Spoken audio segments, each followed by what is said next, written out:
Ito yung aming backyard dito sa lumang bahay. Are you going to miss this backyard? What are these weeds? Garbage that needs to come out. Alright, let me finish my 3 minutes, please. When did we plant this one again? Long time ago. I don't know. It's kind of 4 years ago, tapos nangabuhay.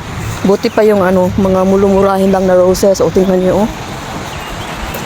Magta-thrive sila.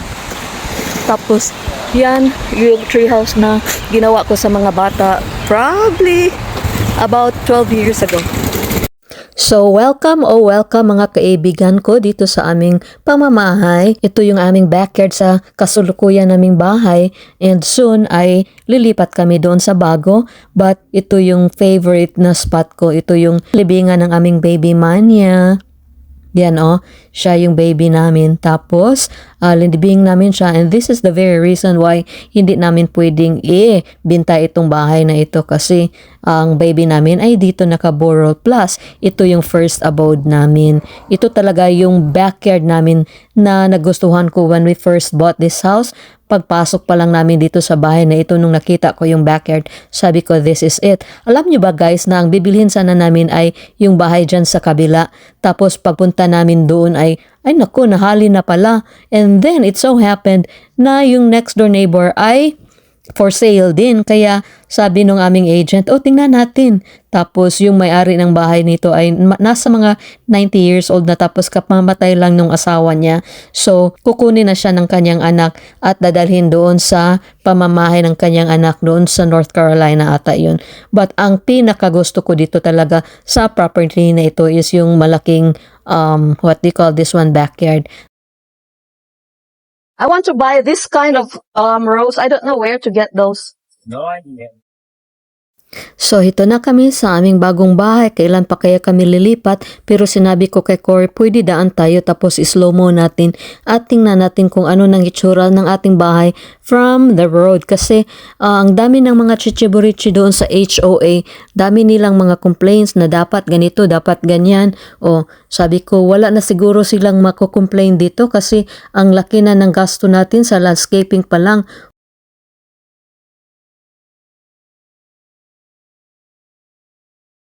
Yan, linagyan na namin ng full sods o mga grass, tapos malapit na kaming matapos sa aming driveway, tapos additional garden dyan. So, hopefully, makontented na sila. So, ayan. I-continue natin ang walang katapusang gardening. Tapos ako, pabos-bos lang ako. Tapos sabi ko sa asawa ko, transfer mo yan doon, please. Pero alam nyo guys, yung sa kinalooban ko, gusto ko pa rin na uwi dyan sa atin. There's no place like home, diba? Sabi nila. Tapos, sabi ng asawa ko nung nag-date pa kami, na okay lang. Sabi ko, 10 years tayo dyan sa Amerika after sa wedding natin. Tapos, balik tayo dito sa Pilipinas. Pagkatapos ng 10 years, sabi niya, ay, wala akong naalala. So yun, natanggong ako dito sa Amerika. Magti 20 years na kami. Tapos, palagi ko talagang sinasabi sa kanya na, uy, alam nyo, ang ganda dun sa Dumaguete, dun sa lugar namin, blah, blah, blah, blah. So, eventually, parang gusto na din niyang mag-transfer doon. Kaya lang sa nangyari na ninakawan kami dyan recently, parang nawala yung gusto niya. Sabi niya, ewan ko kung ma-safe tayo doon sa ating bahay kasi ang daming mga kawatan ba.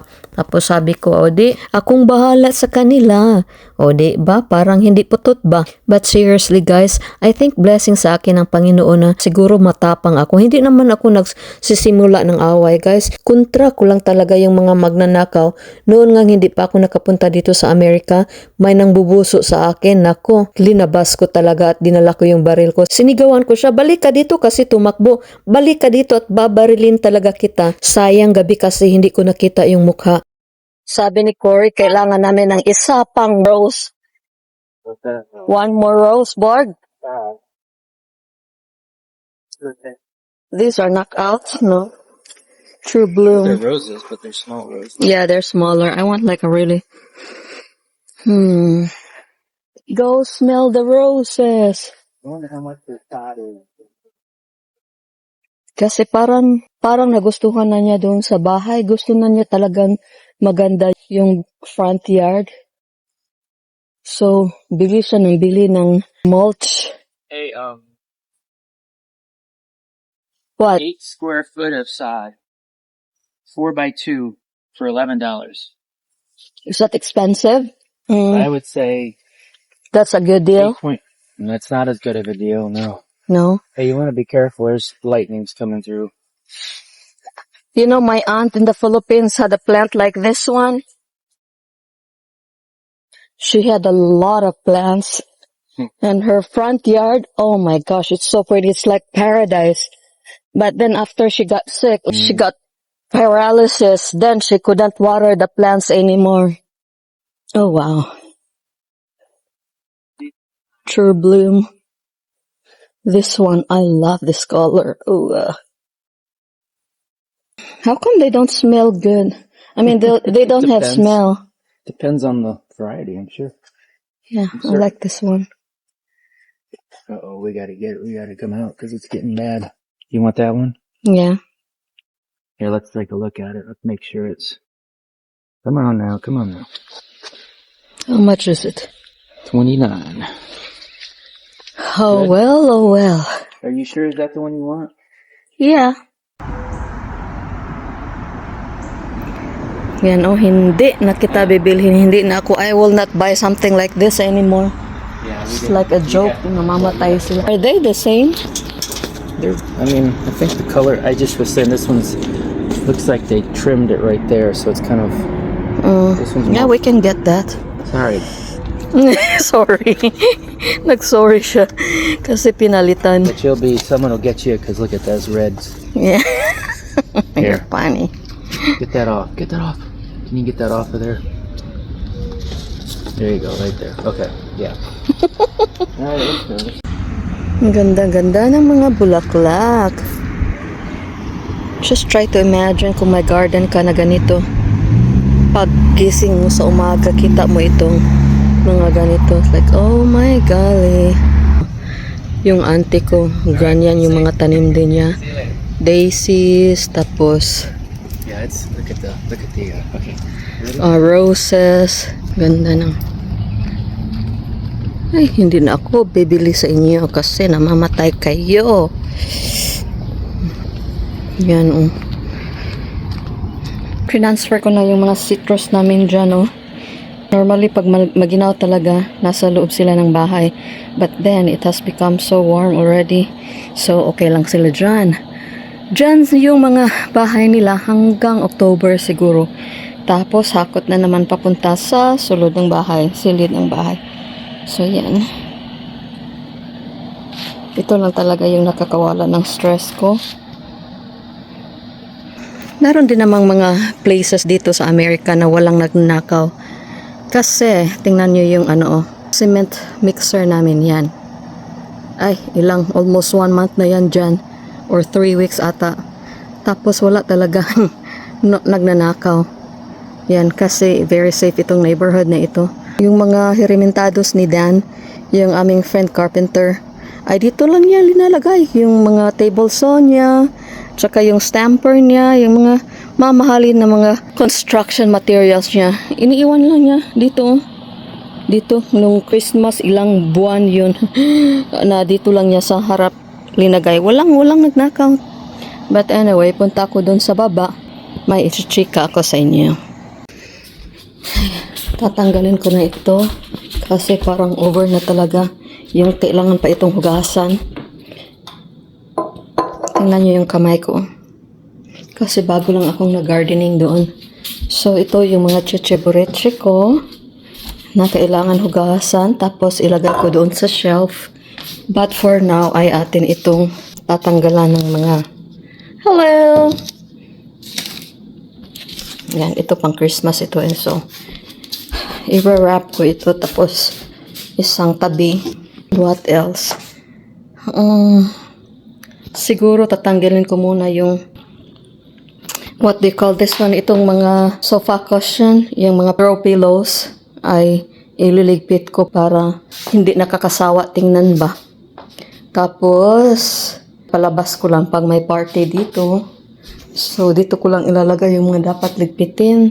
Punta tayo sa basement kasi ang ichichika ko sa inyo is kailangan na namin talaga lagyan ng ganito drywall yung mga space sa mga pusa namin Kasi hindi kami makatransfer dito pag hindi tapos yung mansion ng mga pusa. And ito yung space nila. Clean up a lot. Ha? Clean up a lot. Yeah, we need to move probably all these to the other side. Oh my. So this is the space that needs to be drywalled, not including the ceiling, just the walls. Okay, here. And then we will remove all these things, all these items, and move them away. Is that one there?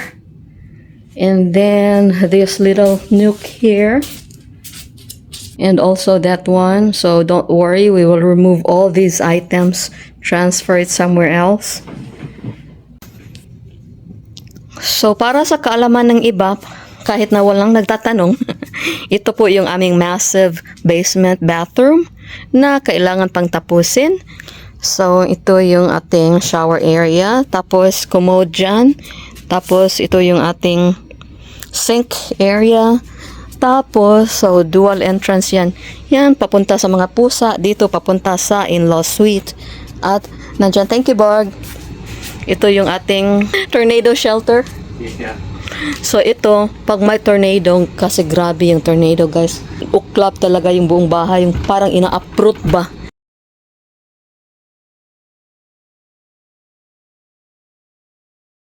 Ina-uproot yung mga bahay dito pag may tornado. So, just in case, heaven forbid, pag may tornado, dito kami lahat. Kami at ng mga pusa. Ako, si Cory, mga pusa. So, ito yung tornado shelter namin. Diyan, lalagyan lang namin ito ng door na parang solid door ba. Tapos dito, ito yung in-law suite. So, dito yung mangyayari na yan, hugasan siguro dito. Sink, is that the sink? I think. Tapos kitchen here, cabinetries, refrigerator here. Yung maliit lang ba, parang apartment style. Tapos dito ay maliit na couch. Tapos dito ay maliit na dining. Yung ano lang, good for 2 people. Tapos ito ay magiging bedroom nila. Ako na yung mag-carpenter dito. So ako nang magda-drywall, ako nang lahat. Tapos lalagyan namin ng insulation dyan o para hindi marinig yung paglakad-lakad namin sa taas. Tapos ito yung utility namin. Ito ay tinatawag na furnace. Yan. Pag may lamig-lamig. So inside here may ano yan. Apoy dyan sa loob. Yan. Pag siniswitch on mo ang furnace, umaapoy dyan sa loob. Tapos may electric fan so that i-push yung init ng apoy doon. Papunta dyan, hanggang papunta doon sa taas. So, yan. Tapos, ito din, ito ang aming water heater. So, water heater kasi pag maliligo ka, kailangan mainit yung tubig, di ba? Nung isang araw ako ay jacuzzi ba, tapos napakainit. Galing yung init na tubig dito kasi may apoy din dyan sa ilalim. Tapos, amin siyang i-close up dito with double doors. Tapos, so ito, guys, mahal itong bili ko nito. Ito yung paborito ko, kaya lang hindi nila in-approve. In-approve nila yung sa taas. Ito ay solid mahogany. Ang price nito was 1,000 plus. Tapos, nabili ko lang ng 800 ata, or, yeah, 800. Akin itong i-bebenta ng 1,000 plus. So, yan. Door papunta dito, tapos yung kabilang door papunta doon sa cat's quarter. Yan, tapos ito na yung magiging bedroom nila. Siyempre, tatabunan yung tubo na yan. At dito ko ilalagay yung bed nila, yung mga ganun. Tapos, open lang yan kasi ano, para siyang bachelor's pad ba. So, yan. Ito lang, maliit na room. Yung kapatid ko, pag gusto niyang lumipat dito, this can be her home. Diba? O siya lang mag-isa dito or yung mga anak niya kasama niya. Tapos yan, in the morning ay makakita ka kung anong ganap sa labas. Tapos papunta sa labas is that door. Tapos gagawan ko ng vegetable gardens doon sa labas. And the reason why may harang dyan kasi sabi ng inspector na harangan ang lahat ng mga doors papuntang labas kasi wala pa kaming deck. Hello? Kasi yan sa labas. Baka may mahulog. So, yan. Siguro lalagyan natin dyan ng swimming pool somewhere there. But in the future na. Kasi wala na tayong pera. But anyway, salamat sa inyong panonood. Ito lang po ang nagbibigay sa akin ng stress reliever kasi grabe yung stress ko. Yung i-chika ko pala sa inyo guys di ba binivideohan ko ito kasi yung mga Meksikano guys, sila yung talaga expert ng paglagay ng mga drywalls. Yeah, 1 second. Panandalian yung namin. Dapat tapusin na ito so that we can move here. Kasi hindi kami makatransfer dito kung hindi matransfer yung aming mga pusa. So, gagawin namin itong palasyo para sa kanila. So, yung madalian kasi pag akong kaya ko naman. Kaya lang, abutan tayo ng mga mori-morio pag ako ang gumawa kasi napaka-slow ko. So, sabi ng asawa ko, okay, mag-hire na lang tayo ng mga Meksikano. Alam nyo guys, ngayon na si President Trump na yung presidente, oh my gosh, hindi sila pumupunta dito.